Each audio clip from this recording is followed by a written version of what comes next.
Sarah was a devoted wife and mother living in a quiet suburban neighborhood in America. She had married her high school sweetheart, Mark, 25 years ago, and together they built what seemed like the perfect life.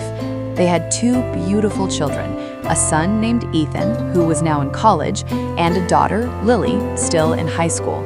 Sarah worked part-time as a teacher at the local elementary school, pouring her heart into shaping young minds, while Mark climbed the corporate ladder, becoming a successful executive at a tech firm. Their home was filled with laughter, family dinners, and weekend barbecues with neighbors. Sarah believed in the power of love and forgiveness, always putting her family first, no matter what. She sacrificed her own dreams of becoming a full-time writer to support Mark's career, moving across states whenever his job demanded it, and raising the kids almost single-handedly during his long business trips. Friends envied their marriage, calling them the couple that had it all. But beneath the surface, cracks were forming that Sarah chose to ignore. It started with small things. Mark coming home later than usual, claiming overtime at work, his phone always on silent, texts he quickly hid when she entered the room. Sarah noticed but brushed it off as stress from his promotion. She didn't want to rock the boat. After all, they had been through so much together, including the loss of their first pregnancy and financial struggles early in their marriage. Those hardships had only made them stronger, or so she thought. One evening, Mark announced he had to go on another extended trip, this time to Europe for a month-long project. Sarah felt a pang of loneliness, but smiled and packed his suitcase, adding little notes of love like she always did. While he was away, she threw herself into her routine, teaching classes, helping Lily with homework, and video calling Ethan. But something felt off. Mark's calls became shorter. His affection over the phone seemed forced. Then one day, while cleaning the house, Sarah found a receipt in Mark's coat pocket from a jewelry store. It was for an expensive necklace, one she had never received. Her heart skipped a beat. She confronted him gently when he called that night, asking if it was a surprise for their upcoming anniversary. Mark stammered, saying it was for a client, a thank you gift.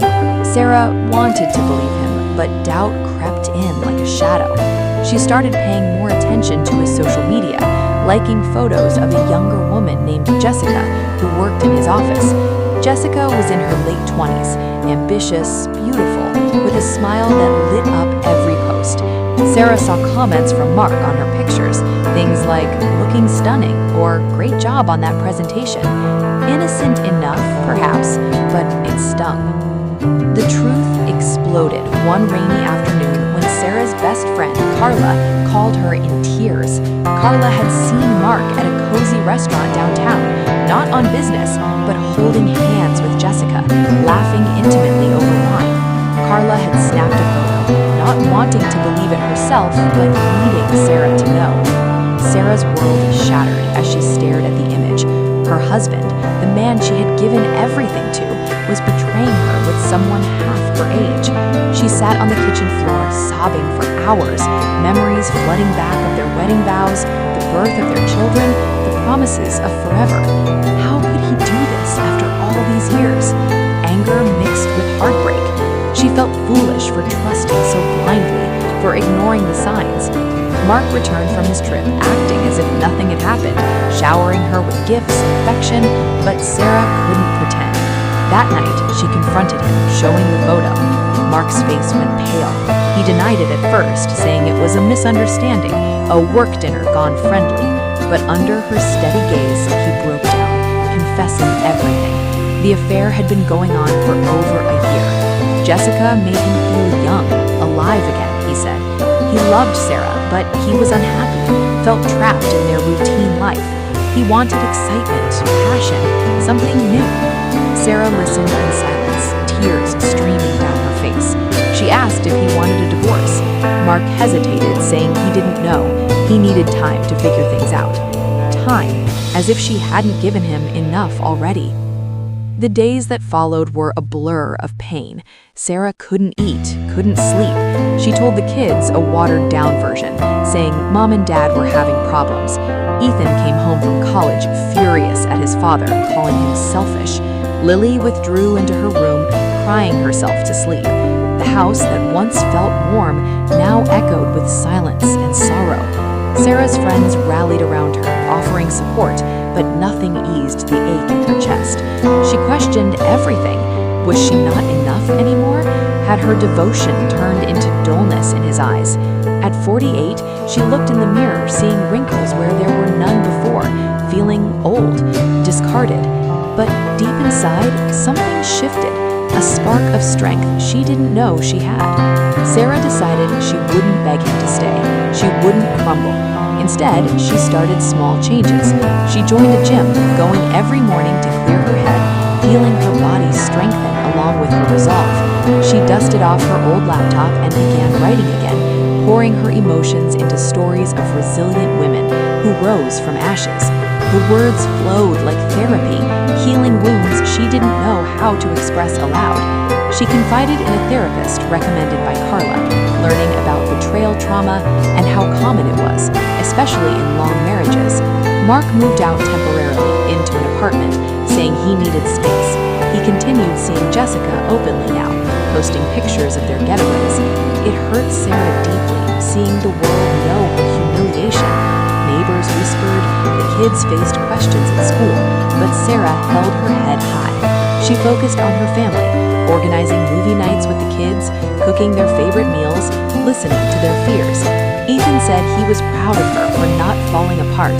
Lily hugged her tighter, saying, "Mom, you're the strongest person I know." Months passed. Sarah's writing blossomed. She self-published a short book of poems about heartbreak and renewal, surprising herself when it sold copies locally. Friends shared it online, and soon strangers reached out, thanking her for giving voice to their pain. She felt a purpose again, beyond being a wife and mother. Mark tried coming back a few times, apologizing, saying Jessica was a mistake, that he missed their life.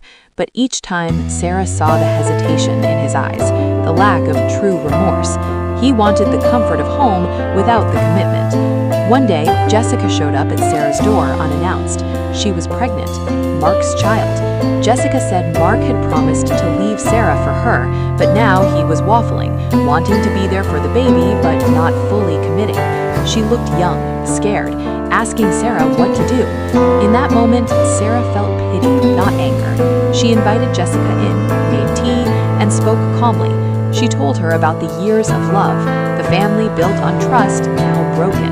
She advised Jessica to make decisions for herself and the child, not waiting for a man who couldn't choose. Jessica left in tears, but something in Sarah solidified. She filed for divorce. The process was grueling, dividing assets, fighting over details. Mark was shocked when Sarah didn't fight dirty, but stood firm on what was fair. She kept the house, the one she had made a home. The kids chose to stay with her primarily. Mark moved in with Jessica, preparing for the baby. She wished him well in her heart, but closed that chapter. A year later, Sarah's life looked different. Her book had gained traction, leading to a publishing deal. She quit teaching to write full-time, her stories inspiring women across the country. She traveled to book signings, meeting readers who shared their own tales of betrayal and triumph. She laughed more, dated casually, discovering joy in her independence. Ethan graduated, proud of her mom's resilience. Lily blossomed into a confident young woman, admiring Sarah's strength. One evening, at a book reading, a man approached her.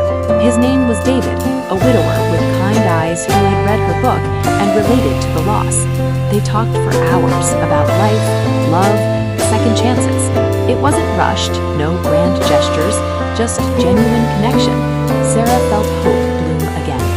Looking back, Sarah realized the betrayal, though devastating, was the catalyst for her rebirth. She had been living for others too long, neglecting her own fire. Now she burned brightly, a lioness who fought, not with claws, but with grace and determination. She forgave Mark, not for him, but for her peace. She embraced her scars as proof of survival.